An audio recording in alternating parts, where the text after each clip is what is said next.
What's going on, everybody? Welcome back to ICNVDriversedition. And today we're going to cover an interesting conversation piece for you.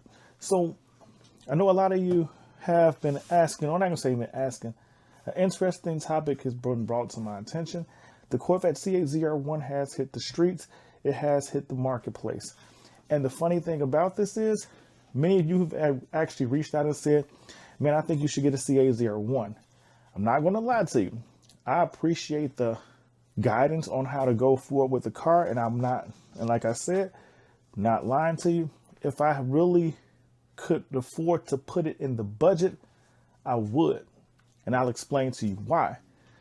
So in this video, let's dive into, should you buy a C8 ZR1, or actually can you afford to buy a C8 ZR1? And I'm gonna share my experience with you. Let's go.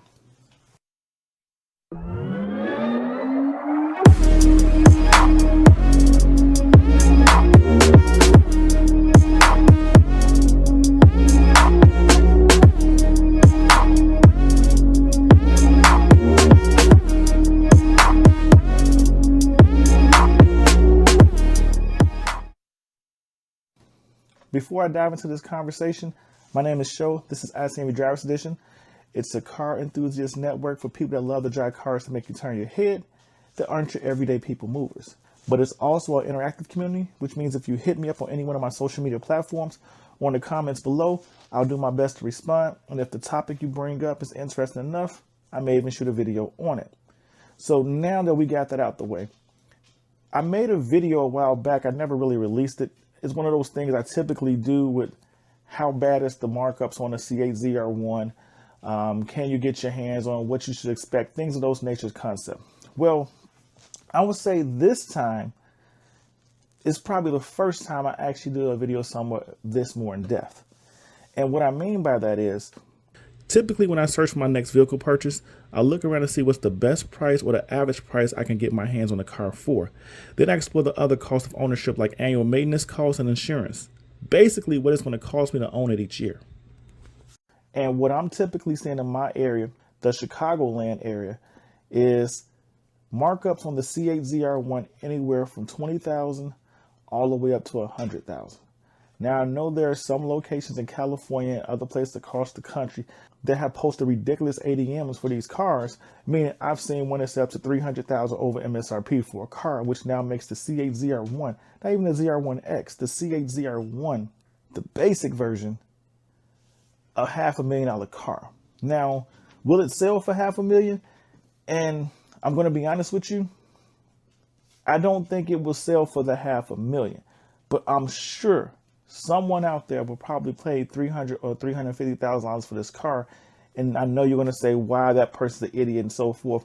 When you get into a price range like that, where you can spend money like that, I mean, let's be real. There are people that buy cars for $500,000. There's people that buy cars for $385,000.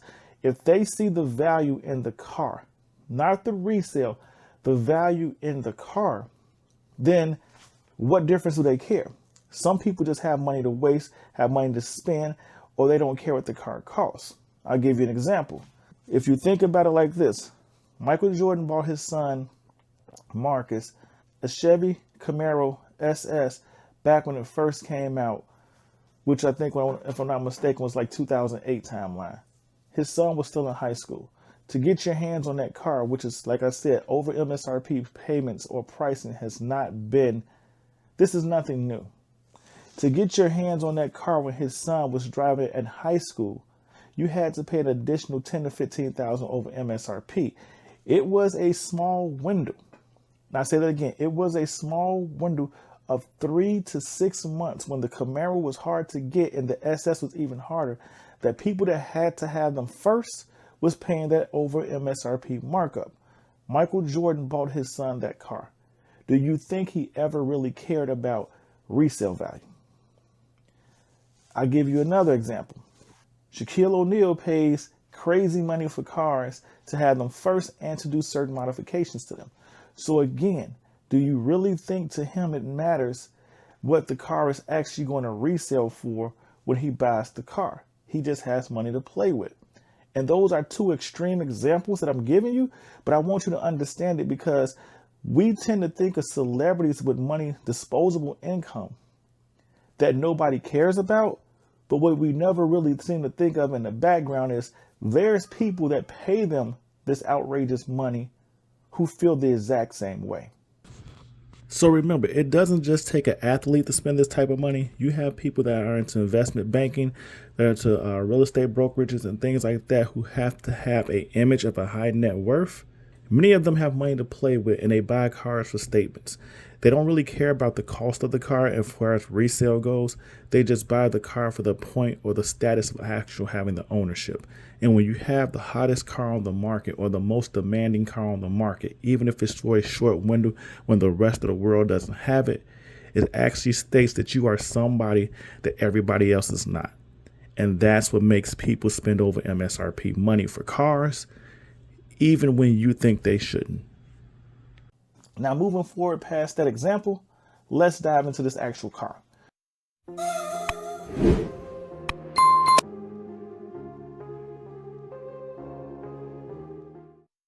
So the reason why I decided to have this conversation is because, like I said before, $300,000 is the most outrageous over MSRP markup I've heard, but most places are saying 100 grand down to like 20,000.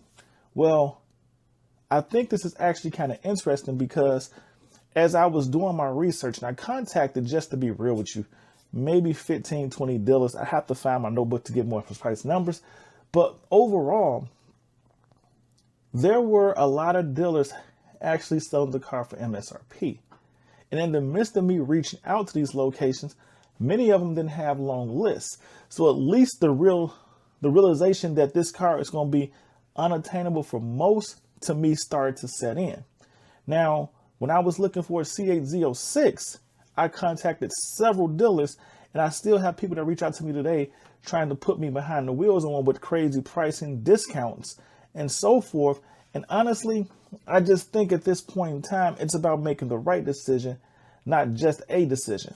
So I really want to see how the market balances out. With that being said, because I don't have a problem getting a pre-2026 C8 ZR1 with the old interior versus a C8 ZR1 of 2026 with the new interior. I know, I'm not going to lie to you, that new interior does look great, but it's not something I have to have the ownership of my car. With that being said, I feel the same way about the C8 ZR1. If you get a 2025 version car, to me, that's going to become the more collector's classic version of the car, because there weren't that many made. I believe right now there's 300 and just over 300 cars produced and built for the 2025 platform for the C8 ZR1. But what's amazing about this is I've actually been reached out to by 2 dealers.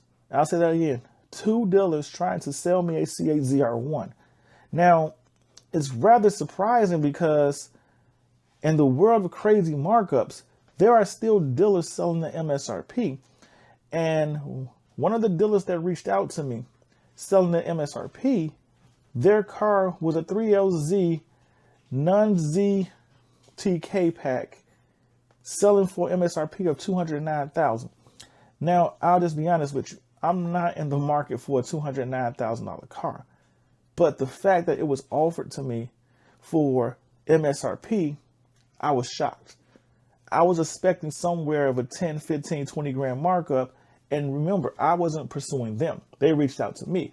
Now, the other fascinating thing about this is, and this is where I know a lot of you guys are going to chime in, what location, what dealer, yada, yada, yada. Well, let's get this clear. I don't really monitor my social media 24 hours a day. I look at my social media, I designate time slots because I'm so involved that I can't let my phone chime every time something comes up that it would distract me from living doing my daily life. Just to be real with you, I still work a 9 to 5 because I love it. I found a job I actually enjoy doing, so I don't want to give it up. It still gives me a lot of freedom, so I do this job and I enjoy it. At the same point in time, I'm part of business owner with a travel agency. I have other business ventures I'm exploring, not to mention ICNV Driversedition has become its own thing. So when you look at it from that realization point, I have a lot of stuff going on in my day-to-day life, which is part of the reason that many videos don't get out as quickly as they should, because I'm still editing them on myself. I'm sharing this information with you because I typically check my ICNV Driver Edition account, social media, and so forth 3 times a day. So I really give ICNV Drivers Edition 5 hours a day. My other job gets about 8 to 10, and anything else dealing with any other business venture I'm actually a part of or exploring at this point in time, because yes, I have people in the background that want me to do multiple things. But the point I bring that all up is because by the time I actually saw this person reached out to me, which was a dealer, and I responded back asking for details on the car, they sent me the detailed information for the car. And shortly as I was sitting there reading it, I got a response saying, I hate to do this to you, but somebody else submitted a deposit for the car already. The car was offered to me because they had an inbound C8 ZR1 selling for MSRP that was not assigned or on hold or built to for anyone. The dealership ordered it, so they reached out to see. So what's surprising is, like I said, there are a lot of dealers charging over MSRP for this car, but I'm finding also a lot of car dealers, and I know it's a small amount, that are still just selling regular MSRP for this car. So to dive into the more, should you buy this car aspect, let's discuss it like this.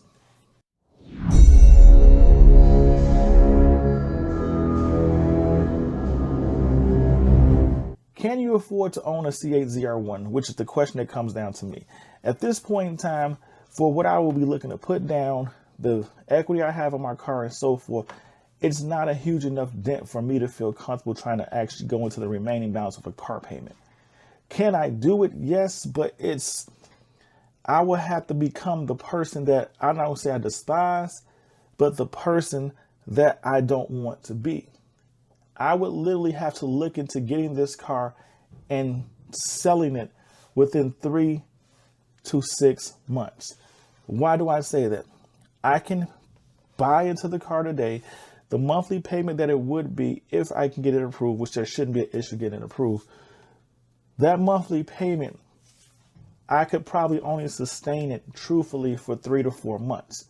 So if you add on the 45-day no payment window, which I could actually do 60, which is 2 months no payments. When you add that on and add on an additional 4 months that I can truthfully afford this car without any hiccup, for the monthly payment wise concerned, that's 6 months. So should I buy a C8 ZR1 for 6 months, create as much content as I can and unload the car? It's a thought. But if I really got a C8 ZR1, I would really want to keep this thing. I know myself. But here's the flip side of the version of the car. So looking beyond that, because that is a thought that crossed my mind, I instantly reached out to my insurance company. Now, I've been watching several videos go out about the C8 ZR1. I'm sure we all have because we're interested in the car. A few people have actually mentioned or commented on what their insurance cost is. What I'm hearing is that if you do restrictive driving, which I would never do, if you do restrictive driving, which is 3,000 miles a year, the best coverage, which is typically coming from the Corvette museum, is $3,000 for the year. If you go over to 6,000, that becomes around $6,800.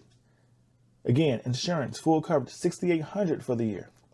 Most locations and most other insurance providers are saying 7,000. This is a whole new territory for insurance companies because many are not, or should I say, many don't insure cars that have over 1,000 horsepower, let alone 1,000 horsepower.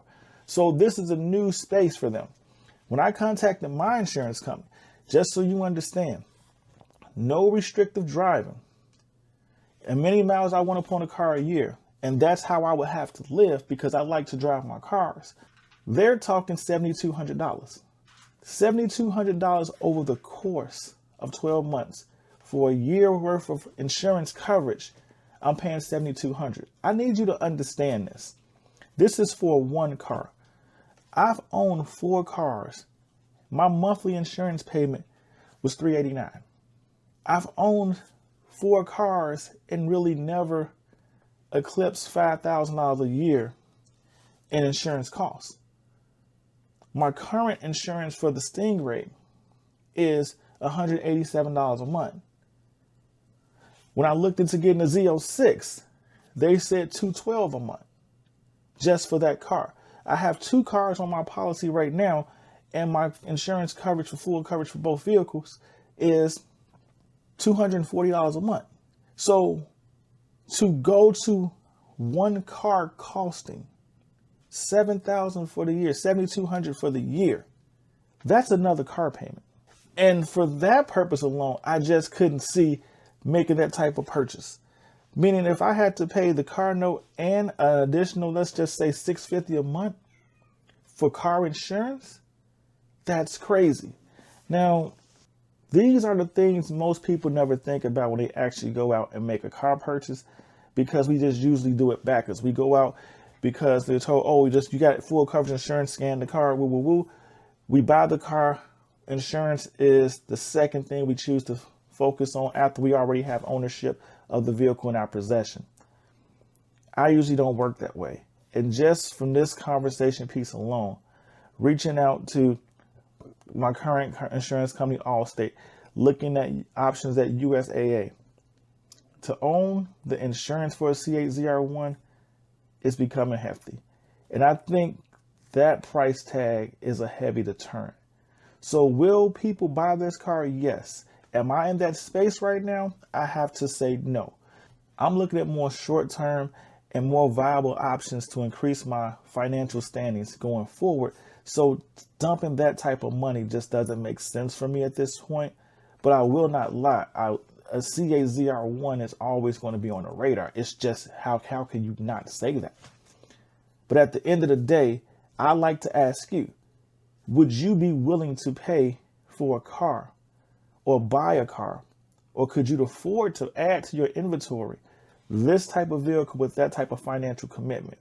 I know some people are going to sit there and say, hey, restricted driving at 3,000 miles for the year and $3,000 worth of coverage, that's doable. But my response to you is, I've never owned a car. I buy cars to drive them. Not even just for content. I buy cars to drive them, to enjoy them. If I bought a C8 ZR1, the fact that I couldn't put more than 3,000 miles on it would drive me crazy. Not to mention that I live in the south suburbs of Chicago. So when I go to events, they're typically on the north side of Chicago.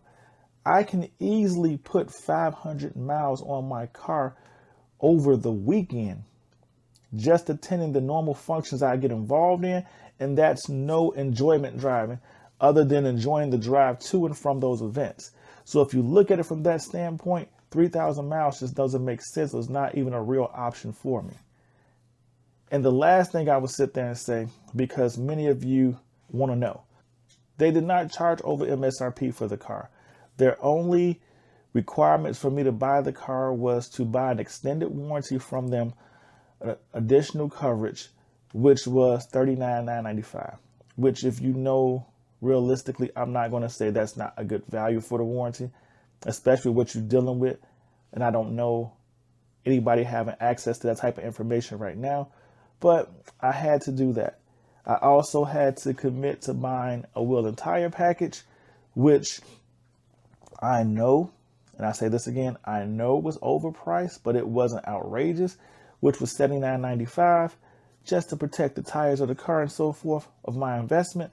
And they wanted to do some actual ceramic coating thing or something of that nature, again, for $39.95. So those prices all together, which still have some value to the car, but you tell me, would you pursue this car for these type of payments? Like I said before, people are coming out saying $3,000, 3,000 mile restrictions. We're seeing $6,800 a year for 6,000 mile restrictions. And then we're seeing over $7,000. At least that's what I was quoted, $7,200 for no restrictions for the year. And I'm sure if you really dive into it, you'll even see $8,000 in some places, possibly $9,000. Insurance on the C8 ZR1 is getting astronomical. It's a cost that many of us hadn't explored. And I think it's going to be a deterrent for some. Not many, but for some. You let me know what your thoughts are in the comments below. ICNV Drivers, go ahead, hit that like button, subscribe to the channel, join the ICNV Drivers community. Like I stated before, we are an interactive community, which means if you hit me up on any one of my social media platforms or in the comments below, I do my best to respond. And if the topic you bring up is interesting enough, I may even shoot a video on it. But don't forget, we're also a community of car enthusiasts that love to drive cars to make you turn your head that aren't your everyday people movers. If you're one of those individuals, go ahead, lock into the channel.